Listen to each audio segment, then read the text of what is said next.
كل شيء قدير صلى الله عليه وسلم صلى الله عليه وسلم صلى الله عليه وسلم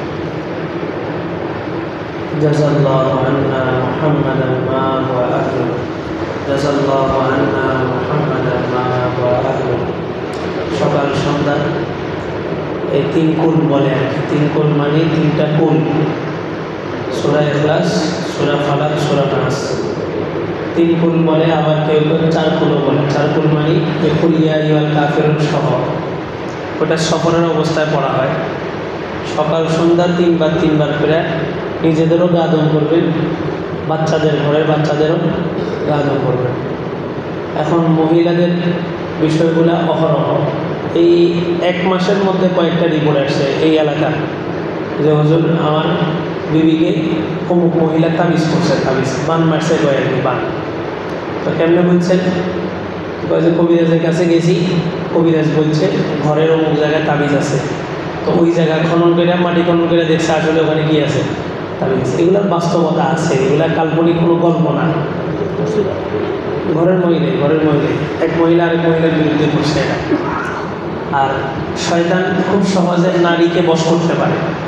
পুরুষের মধ্যে প্রতিশোধের আগুন যতটা বেশি থাকে, নারীর মধ্যে তার চাইতে বেশি থাকে। প্রতিশোধ গ্রহণ করবে। আর আল্লাহ তাআলা দুইজন ফেরেশতাকে পাঠাইছিলেনই জাদুবিদ্যা দিয়ে, জাদুর এই বিদ্যা দিয়ে পাঠাইছেন। এটা সূরা বাকারার মধ্যে আল্লাহ তাআলা বলছেন, আমাদের কেসে আলোচনা, যে সুলাইমান আলাইহিস সালামের যুগে যখন মানুষ জাদুবিদ্যার চর্চা বেড়ে গেল, সুলাইমান আলাইহিস সালামের এই সিংহাসন, আসমানের ঘুরা, উপরে উঠা, মানুষ কোনটা জাদু কোনটা নবীর মুআজিজা পার্থক্য করতে পারতেছিল না। তখন আল্লাহ তাআলা দুইজন ফেরেশতাকে ওয়াত্তাবাউ মা তাতলু শায়াতিনু আলা মুলকি সুলাইমান, এই আয়াতের মধ্যে আল্লাহ তাআলা বলছেন বিবাবিলা হারুত ও মারুত, বাবেল শহরে হারুত এবং মারুত নামে দুইজন ফেরেশতাকে আল্লাহ পাঠাইছিলেন। ফায়াতাআল্লামুনা মিনহুমা মা ইফাররিকুনা বিহি বাইনাল মারই ওয়া যাওজিহি, এই ফেরেশতাদের থেকে মানুষ ওই সমস্ত জাদুবিদ্যা শিখত যে সমস্ত জাদুবিদ্যার মাধ্যমে স্বামী স্ত্রীর মধ্যে বিভেদ হয়, বিচ্ছেদ হয়। আপনি দেখবেন ম্যাক্সিমাম পুরুষ জানেই না যে তাদের ঘরের মধ্যে অশান্তিটা কেন। প্রতিটা ঘরে ঘরে আপনি দেখবেন স্বামী স্ত্রীর মধ্যে বিভেদ, বিচ্ছেদ চলতেছে। কারণ কি? ওই আরেকজনে বাস তাবিজ। আশ্চর্য ঘটনা শুনলাম, শাশুড়ি মেয়ের সংসার ভাঙার জন্য তাবিজ করছে, শাশুড়ি আপন মা। তো কেউ কারো সুখ দেখতে চায় না, এজন্য সুখে আছেন এটা নিজের মধ্যে রাখেন। ফোন দিয়ে বোনেরে বলে যে আমি এটা করছি ওটা করছি, আমার হাজব্যান্ড আমার এটা কিনে দিছে ওটা কিনে দিছে, আমার এখানে নেয় ওখানে নেয়। তো এবার বোন এটা সহ্য হয় না, আমি এত কষ্টের মধ্যে আছি, আমার বোন এত ভালো থাকে। তো এবার কুবুদ্ধি দেয়, কুপরামর্শ দেয়। নারীকে নিয়ে আসছেন, নারীকে ঘরের মধ্যে রাখবেন, সর্বোচ্চ যোগাযোগের ব্যবস্থা আপনার মোবাইলের মাধ্যমে যোগাযোগ করবেন। তার হাতে অ্যান্ড্রয়েড ফোন দিয়ে দিয়েছেন, তো তার কাজ কি? তো সারাদিন বৈশাখ বোনদের সাথে কথা বলতেছে, মার সাথে কথা বলতেছে, তো কথা তো আর নাই, ভালো কথা তো আর নাই। তো এবার সব শয়তান খারাপ কথাগুলো দিতেছে, এই পরিবারের মধ্যে ফাটল। বাচ্চা অতিরিক্ত দুষ্ট, আপনি বাচ্চাকে মারতেছেন ইচ্ছা মতো, আপনি একটু আমল করেন দেখেন বাচ্চা ঠান্ডা হয়ে যাবে। এখন একটা ডিভাইস পাওয়া যায় অনলাইনে, ডিভাইসটা আপনি কারেন্টে দিলে অটোমেটিক সেখানে যে রুকাইয়ার আয়াতগুলো আছে, যে আয়াতগুলো তেলাওয়াত করলে জিন্নাত দূরে সরে যায়, এই আয়াতগুলো ওখানে এই রেকর্ড করা আছে। এটা কারেন্টে লাগাই দিলে এটা অটোমেটিক চলতে থাকবে। আপনি কনসিভ করতে পারেন না, তো আপনি এটা লাগাই দেন ঘরের মধ্যে, এটা চলুক, তেলাওয়াত চলুক, মোবাইলে তেলাওয়াত ছেড়ে দেন, তেলাওয়াত চলুক না। ঘর বাজনার আওয়াজে একজন বললাম যে একদিন বলছি যে ঘরে সুন্নত করে আসবে, তো কয়েক ঘরে বাচ্চারা মোবাইল টোবাইল দেখে, বাজনা টাজনা এই পরিমাণ, ওখানে নামাজ পড়া যায় না। তো ঘরের পরিবেশটা আপনি এমন করলেন কেন? আপনি আস্তে আস্তে চালু করেন, ওরা গান লাগাবে, আপনি তেলাওয়াত লাগাই দেবেন জোরে। তো বাচ্চা অতিরিক্ত দুষ্টামি, হাদিসের মধ্যে আসছে বাচ্চার উপরে খারাপ দুষ্ট জিনের প্রভাব পড়লে বাচ্চা অতিরিক্ত দুষ্ট হয়। এটা বাচ্চার কোনো দোষ না, এটা আপনাদের ঘরের মধ্যে আপনারা হয়তো ঘরটাকে পবিত্র রাখতে পারতেছেন না, ঘরটা না পাক, স্বামী স্ত্রী গোসল ফরজ হয়েছে, তো গোসল করতেছে 8-10 ঘন্টা পরে, এই যে জিন্নাত ঘরের মধ্যে ঢুকার সাহস পাইতেছে। পবিত্র অবস্থায় কাউকে জিন আসর করতে পারবে না, দুষ্ট জিন প্রভাব ফেলতে পারবে না। নোংরা জায়গায় চলি, নোংরা থাকি, অপবিত্র থাকি। এক যুবক বয়স না হলেও 22 থেকে 23 বছর হবে, আরও বেশি হবে, গত 2 মাস আগে বলেছে যে গড়গড়া করা গোসল ফরজ হলে যে গড়গড়া করতে হয় জানেননি? গোসল ফরজ হলে কিন্তু কুলি না, গড়গড়া করতে হয়। কুলি করলে গোসলই হবে না, গড়গড়া করা ফরজ। গোসলের 4 ফরজ, তার মধ্যে একটা কি গড়গড়া করা। এই গড়গড়া এটা ফরজ, ফরজ আদায় না করলে তো ওইটাই আদায় হলো না। হ্যাঁ, রমজান মাসে রোজার জন্য ছাড় আছে। রোজা অবস্থায় যদি গোসল ফরজ হয়, স্বপ্নদোষ হয়েছে, তখন আপনি শুধু কুলি করবেন, কারণ এখানে গড়গড়া করা ফরজ, ওখানে রোজা রাখা ফরজ। তো রোজাকে ঠিক রাখতে যায় গড়গড়া বাদ হয়, কুলি থাকে। যুবক এসে বলতেছে, হুজুর গড়গড়া না করলে নাকি গোসল হয় না। তাই বললাম যে হ্যাঁ সত্য, গড়গড়া না করলে গোসল হবে না, তোমার পবিত্রতা অর্জন হবে না। এটার আবার ডাক্তারি সাইন্টিফিক দিক থেকেও গড়গড়া করার একটা যৌক্তিকতা আছে। দেখবেন গড়গড়া করলে গলায় কিছু কফ থাকে, কফ এটা বের হয়ে যায়। তো বলতেছে যে আমি তো এত গোসল শুধু কুলি করছি, উজু করছি, গোসল করে ফেলছি।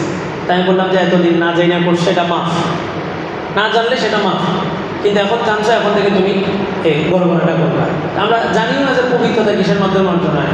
কাপড়ে ময়লা লাগছে, সাবান দিয়ে ধুয়ে বাস নিয়ে আসি, কাপড়টা কয়বার ধুইতে হবে, কি বলতে হবে, এই মশালাগুলো জানি না বলতে এই মশালাগুলো এখান থেকেই বলা হয় না, এগুলো আমাদেরই দুর্বলতা। তো এই যে পবিত্রতা অর্জন, আমি অপবিত্র, চিন্তা করলাম যে রাত্রে স্ত্রীর সাথে সহবাস, সেটা তো সওয়াব। তো পরের দিন জোহরের সময় যায় গোসল করে, তো কত লম্বা টাইম আপনার নাপাকি মধ্যে। এই অবস্থায় যদি আপনার মৌত আসতো, মৃত্যু আসলে। হানজালার ঘটনা ভিন্ন, হানজালার গোসল ফরজ হয়েছে, জিহাদের ডাক আসছে, গোসল করে নাই। তা আল্লাহ রসুল বলছে হানজালার লাশ তোমরা মাঠে খুঁজে পাবে না। তো বলে যে কেন? বলে যে হানজালার লাশ ফেরেশতারা আসমানে উঠায় নিয়ে গেছে, আসমানে গোসল দিচ্ছে। তো ঠিকই হানজালার লাশ তখন জমিনে খুঁজে পাইনি। হানজালার ঘরে ঢুকছে, রাসুল এভাবে করে, এই আপনারা যেরকম কাতারে ডিঙ্গায় আসেন, রাসুল এভাবে করে সবাই সরাই সামনে যাইতেছে। সাহাবায়ে কেরাম দেখলেন যে কেউ নেই, রাসুলকে বললেন যে আপনি কাকে এরকম সরায় তারপর সামনে গেলেন? বলে যে ফেরেশতাদের এই পরিমাণ ভিড় ঘরের মধ্যে আমি ঢুকতে পারতেছিলাম, এই জন্য আমি ফেরেশতা সরাই ঢুকে গেছি। ওটার মশালা ভিন্ন। এই জন্য নাপাক হওয়ার সাথে সাথে যত কষ্টই হোক সাথে পবিত্রতা অর্জন করে নেবে। আর এই আমলগুলো ঘরের মধ্যে করে, এই তেলাওয়াত ছেড়ে দেন মোবাইলে, নিজে সূরা 3 কুল পড়ে বাচ্চাকে দম করে। বাচ্চা দেখবেন অস্বাভাবিক আচরণ, এটা ওই দুষ্ট জিনের প্রভাব। আর বাচ্চাদেরকে যেখানে সেখানে নেবেন না। এই কেউ আসলে বাইর করে দিচ্ছেন, এই চোখ দোষ যেটা মানুষের মুখ দোষ লাগে বলে যে এটা সত্য, এটা হাদিস দ্বারা প্রমাণিত। আল্লাহু আকবার। আর এখন যে যুগ চলতেছে, এখন এই জাদু টোনা এটা একদম ঘর সব জায়গায় এটা আছে। আমরা হয়তো পুরুষ বাহিরে কাজ করি হিসেবে হয়তো ঘরের খবর জানি না, কিন্তু নারীদের ভিতরে এটা একজন আসে বলে যে আমাদের ভাইয়া, মানে ঘরের একজন ভাই, ভাই সব কিছু দেখাশোনা করতো ঘরে, ইদানিং বউয়ের কথা শুনে না, কারো খোঁজখবর নেয় না। এখন আপনি একজন কবিরাজের ঠিকানা দেন, যে কবিরাজের কাছে গেলে ভাইয়ারে আমরা বশ করতে পারি। বোন ভাইকে বশ করার জন্য কবিরাজের ঠিকানা যেতেছে, ছেলে নারীকে বশ করার জন্য কবিরাজের কাছে যায়, নারী ছেলেকে বশ করার জন্য কবিরাজের কাছে যায়। এমন এক যুগ চলতেছে। এই জন্য আমলের বিকল্প কিছু নেই। ডাক্তাররা এখন টেস্ট দেয়, কয় যে এই 10টা টেস্ট করে আসে, রোগ ধরা পড়ে না। কয় যে তাহলে আরও 10টা করে, আরও 10টা দেয়, তাও রোগ ধরা পড়ে না। কয় যে তাহলে মাদ্রাজ নিয়ে যান, মাদ্রাজে গেলেও রোগ ধরা পড়ে না। জিনে ধরলে এটা কি আপনার কম্পিউটারে আসবে নাকি? আপনার সব একদম শেষ করে দিবে। আর কালো জাদু যেটা, এটা ভয়ঙ্কর। রাসূলকে পর্যন্ত জাদু করছে, জাদু লেগে গেছে। তো রাসূলের চাইতে বেশি পবিত্র, আপনি বেশি পবিত্র হয়ে গেছেন না। রাসূলকে বান মারছে, রাসূলের উপরে পর্যন্ত এই জাদু কাজ করছে, আসর করছে। তাহলে আমরা তো ওই নবীর উম্মত, এটা কাজ করবে। তারপর আমলের ভিতরে থাকা। বিসমিল্লাহির রহমানির রহিম। হুনালিকা দাআ যাকারিয়া রাব্বাহ ক্বালা রাব্বি হাবলি মিন লাদুনকা যুররিয়াতান তাইয়্যিবা ইন্নাকা সামিউদ দুআ। সূরা আলে ইমরান 38 নম্বর আয়াত। আলোচনা চলতেছিল মারিয়াম আলাইহিস সালামের জন্ম এবং মারিয়াম আলাইহিস সালামের উপরে অলৌকিক কিছু ঘটনা। জাকারিয়া আলাইহিস সালামের ভিতরে আসলেন, আয়েশা দেখলেন যে মারিয়াম আলাইহিস সালামের সামনে আশ্চর্য কিছু, মানে আনসিজনের ফল, সিজনের ফল না। তো বললেন যে তোমার কাছে এই ফলগুলো কে দিয়ে গেছে? উনি ভয় পেয়ে গেছেন যে আমি ছাড়াও মসজিদে কেউ আসে না, যেহেতু একজন নারীর মাসালা। তো বলতেছে যে ক্বালা ইয়া মারিয়াম আন্না লাকি হাযা, মারিয়াম এটা কোথায় পেলে? মারিয়াম আলাইহিস সালাম সাথে জবাব দিলেন ক্বালাত হুয়া মিন ইনদিল্লাহ, এটা আল্লাহর পক্ষ থেকে আসছে। ইন্নাল্লাহা ইয়ারযুকু মান ইয়াশাউ বিগাইরি হিসাব। আল্লাহ তাআলা বলেন নিশ্চয়ই আল্লাহ তাআলা মানুষকে বেহিসাব দান করেন। বেহিসাব বলতে যেটা কোনো হিসাব হবে না, দুনিয়ার জমিনেও হিসাব হবে না, আখিরাতের জমিনেও হিসাব করা যাবে না, এরকম বেহিসাব আল্লাহ তাআলা দান করেন। আমি একটা জানাজার নামাজে এই মাইয়াতের অসুস্থতা অবস্থায় যদি ধৈর্য ধারণ করে আল্লাহ তাআলা বেহিসাব তাকে সওয়াব দান করেন, হিসাব ছাড়া সওয়াব দান করেন। তা আমি ওখানে বলছিলাম যে বৃষ্টির মতো, কারণ বৃষ্টির তো কোনো হিসাব নেই, আমি বলছিলাম যে বৃষ্টির মতো আল্লাহ তাআলা সওয়াব দান করেন। তো একজন আলেম ছিলেন, উনি বললেন যে না, এটা ভুল। বৃষ্টি তোমার কাছে হিসাব নাই, কিন্তু আল্লাহর কাছে তো হিসাব আছে। বৃষ্টি চাইলে হিসাব করা সম্ভব। এই যে বন্যার মধ্যে কত টন পানি বর্ষণ হয়েছে, এটা বিজ্ঞান বের করে ফেলছে। পানি কী পরিমাণ বর্ষণ হয়েছে এটা অনুমান আর কি। তো বিগয়রি হিসাব মানে হচ্ছে একদম হিসাব ছাড়া, এটা কোনো দিনও হিসাব করা সম্ভব না, এই পরিমাণ আল্লাহ তাআলা দিবেন। তো রিজিক এটা আল্লাহর হাতে, আল্লাহ যেখান থেকে চাইবেন সেখান থেকে দিবেন। তো দোয়া কবুল হওয়ার কয়েকটা মুহূর্ত আছে। বৃষ্টির সময় দোয়া কবুল হয়, বিপদ আপদে দোয়া কবুল হয়, সুখের সময় দোয়া করলে দুঃখের সময় দোয়া কবুল হয়, আবার আশ্চর্যজনক কোনো কিছু দেখলে ওই সময় দোয়া কবুল হয়। তো জাকারিয়া আলাইহিস সালাম নিঃসন্তান ছিলেন, মানে ওনার কোনো সন্তান নাই। উনি মারিয়াম আলাইহিস সালামকে লালন পালন করতেছিলেন। তো একটা হচ্ছে পালক সন্তান আর একটা হচ্ছে নিজের সন্তান, দুইটা তো ব্যবধান আছে। জাকারিয়া আলাইহিস সালাম যখন দেখলেন যে আল্লাহ তাআলা সিজন ছাড়া ফল মারিয়াম আলাইহিস সালামকে দিতে পারছেন, ওনার বয়স তখন 70 পার হয়ে গেছে জাকারিয়া আলাইহিস সালামের, মানে আর সন্তান হবে বলে সম্ভাবনা ছিল না।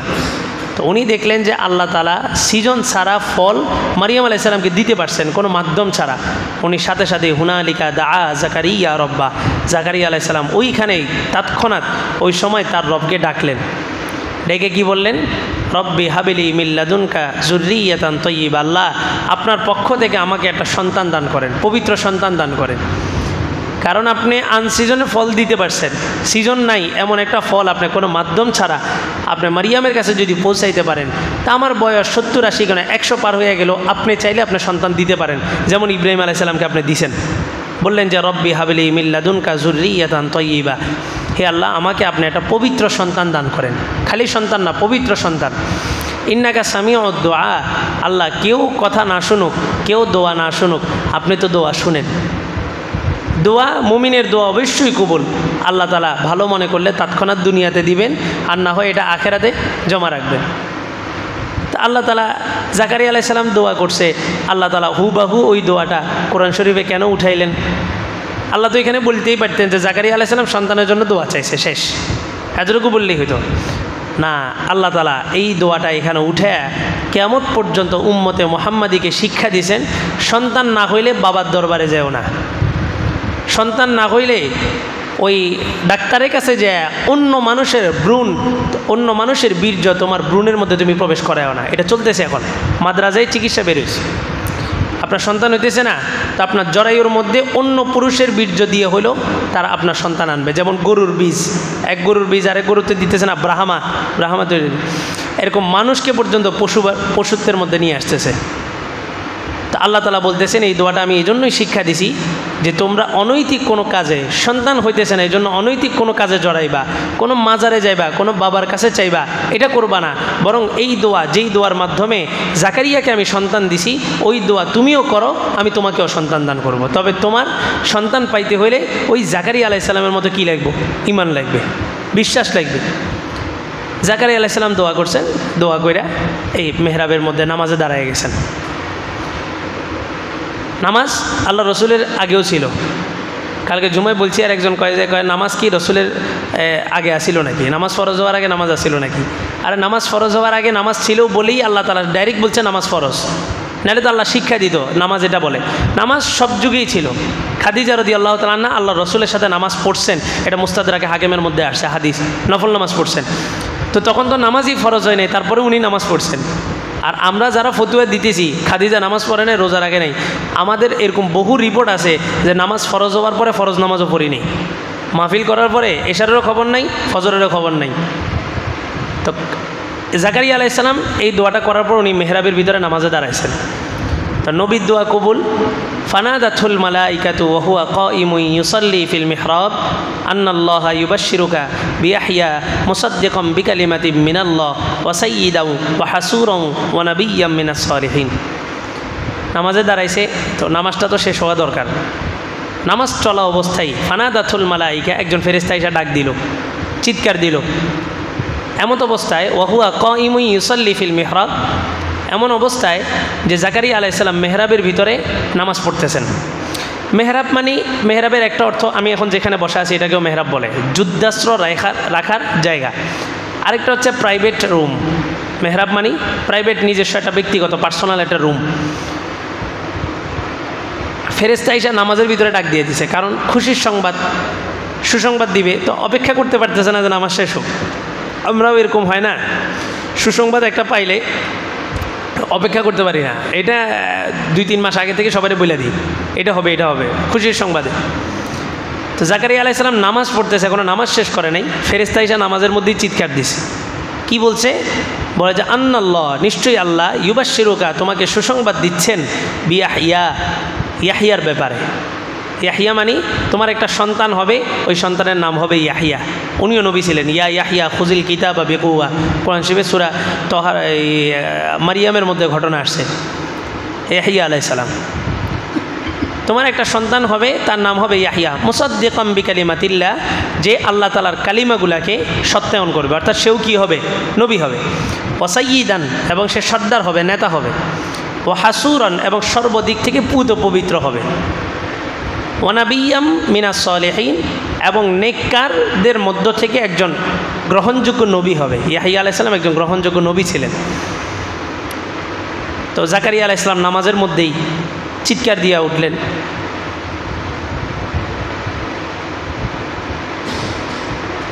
তো জাকারিয়া আলাইহিস সালামকে নামাজ চলাকালীন ফেরেশতা এসে সুসংবাদ দিস। তো উনি নামাজের ভিতরে দাঁড়ানো ছিলেন, ওই অবস্থা থেকে এই সুসংবাদ পায়া সরাসরি সেজদায় চলে গেছেন। যেমন আমরা কি করি, সেজদার আয়াত তেলাওয়াত করলে রুকু দিই না, ডাইরেক্ট কী করি, সেজদায় চলে যাই। এই সেজদার আয়াত, কোরআন শরীফে সেজদার আয়াত আছে 14টা সেজদার আয়াত আমাদের মাযহাবে, আর শাফিঈ মাযহাব অনুযায়ী 15টা। এই সেজদার আয়াতগুলো তেলাওয়াত করার পরে সেজদা দেওয়া ওয়াজিব।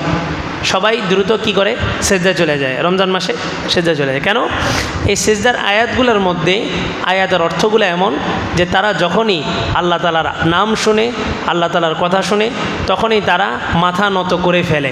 তা আমরা সেজদার আয়াতগুলো পড়া বাস্তবেই মাথা নত করে আল্লাহকে বুঝাই যে আল্লাহ, হ্যাঁ আমরা কি করছি, মাথা নত করছি, অর্থাৎ আপনার কথা মানছি, কোনো রুকু নাই, কিছু নেই, ডাইরেক্ট সরাসরি সেজদা। তো জাকারিয়া আলাইহিস সালাম এই সুসংবাদ শুই না, উনি সরাসরি সেজদায় চলে গেছে। আল্লাহ তাআলা আরও একটা জায়গায়, যাদের বিবাহ হয় না, বিবাহের উপযুক্ত বিবাহ হইতেছে না, তাদের জন্য দোয়া শিখাই দিয়ে গেছেন। রব্বানা হাবলানা মিন আজওয়াজিনা ওয়া যুররিয়াতিনা কুররাতা আয়ুন ওয়াজআলনা লিল মুত্তাকিনা ইমামা। 19 নম্বর পারার 5 নম্বর পৃষ্ঠার মাঝামাঝি আয়াতটা আল্লাহ তাআলা দিয়েছেন। দোয়ার ভিতরে আসেন, দোয়া শিখাই দিয়েছেন। কোথাও কোরআনের, কোথাও হাদিসের, কোথাও এই কথা নাই যে তোমার কিছু না হলে তুমি ইমাম সাহেবের কাছে যাও, তোমার এটা হলে তুমি পানি পড়া নাও। যত জায়গায় আছে বলছে সূরা ফাতিহা এই উম্মতের জন্য একটা সবচেয়ে বড় নিয়ামত। গতকালকে মাগরিব পরে বয়ান হয়েছে কি, শুধুমাত্র সূরা ফাতিহা আপনি পড়েন, আপনি পানিতে দম করেন, আপনি পান করেন, ওইটা সবচেয়ে বেশি উপকারী হবে। ইমাম পানি পড়া দিলে কাজে লাগবে, কোনো বুজুর্গ থেকে পানি পড়া আনলে এটা অবশ্যই কাজে লাগবে, ওটাকে মিথ্যা করা যাবে না। কিন্তু উচিত কোনটা, সূরা ফাতিহা কি ওই বুজুর্গের না আপনার? সূরা ফাতিহা প্রত্যেকের। সূরা ফাতিহা শিখেন। এই সমস্ত দোয়াগুলা, সন্তান হইতেছে না, তো এই দোয়াটা পড়েন, রব্বি হাবলি মিন লাদুনকা যুররিয়াতান তাইয়্যিবা ইন্নাকা সামিউদ দুআ। আল্লাহ তাআলা সন্তান দিবেন। আপনি গেছেন বাবার দরবারে, গেছেন মাজারে, গেছেন এখানে ওখানে, সন্তান হইতেছে না, তো এগুলা কি ভালো কাজ না শিরকি কাজ? শিরকের কাজ। মাজারে যায় বাবার কাছে সন্তান চাইছে, তো এটা কি শিরক হয়ে গেছে। আল্লাহু আকবার। আর প্রতিনিয়ত আমলের সাথে নিজেদেরকে অভ্যস্ত করেন। যে কোনো সমস্যা, ব্যথা পাইছেন, তো ব্যথার আয়াত যেগুলো আছে এগুলো শিখেন না। আয়াত কয়টা? 4-5টা। এই সূরা ফাতিহা তো পারেনি, সূরা ইখলাস, সূরা ফালাক, নাস এগুলো তো পারেন। আর 2-4টা আয়াত, আয়াতুল কুরসি শিখে ফেললেন, নিজের চিকিৎসা নিজে করে ফেললেন। আয়াতুল শেফা আছে কিছু 4-5টা, এগুলো শিখে ফেললেন। চাইলেই সম্ভব। যদি বলা হইতো যে আজকে চাইনিজ ভাষায় সবচেয়ে কঠিন ভাষা যেটা, এটা 4 লাইন এরকম আছে যে 4 লাইন পড়ার পরে তুমি যা বলবা তা হয়ে যাব। কি কন, আমরা খানা দানা বাদ দিয়ে হলে ওই 4 লাইন শিখতাম, তাই না? অথচ আল্লাহ তাআলা আল্লাহ বলতেছেন যার চাইতে বেশি সত্যবাদী পৃথিবীতে কেউ নাই। আল্লাহ বলতেছেন তুমি এগুলা পড়ো, তোমার এগুলোর মধ্যেই শেফা, এগুলোর মধ্যেই দুনিয়ার সব সমস্যার সমাধান, আখেরাতের সব সমস্যার সমাধান। কিন্তু কয়জনে সূরা ফাতিহাটা বিশুদ্ধ করে শিখলাম? সূরা ফাতিহা তো আপনার কাজ করবে যদি শুদ্ধ হয়, আর অশুদ্ধ হইলে কিন্তু উল্টা রিয়াকশান করব। সূরা ফাতিহা পড়ে দম দিয়েছেন, সূরা ফাতিহা শুদ্ধ হয়নি, তো রোগ ভালো হবো না আরও বাড়ি যাব। সূরা ফাতিহা এবং 4টা সূরা নিজের জান বাঁচানো যেমন ফরজ, তার চাইতে বেশি ফরজ এক সূরা ফাতিহা বিশুদ্ধ করা এবং সূরা ফাতিহার সাথে অন্তত 4টা সূরা বিশুদ্ধ করা। আল্লাহ তাআলা কথাগুলো বুঝার আমল করার তৌফিক দান করুন।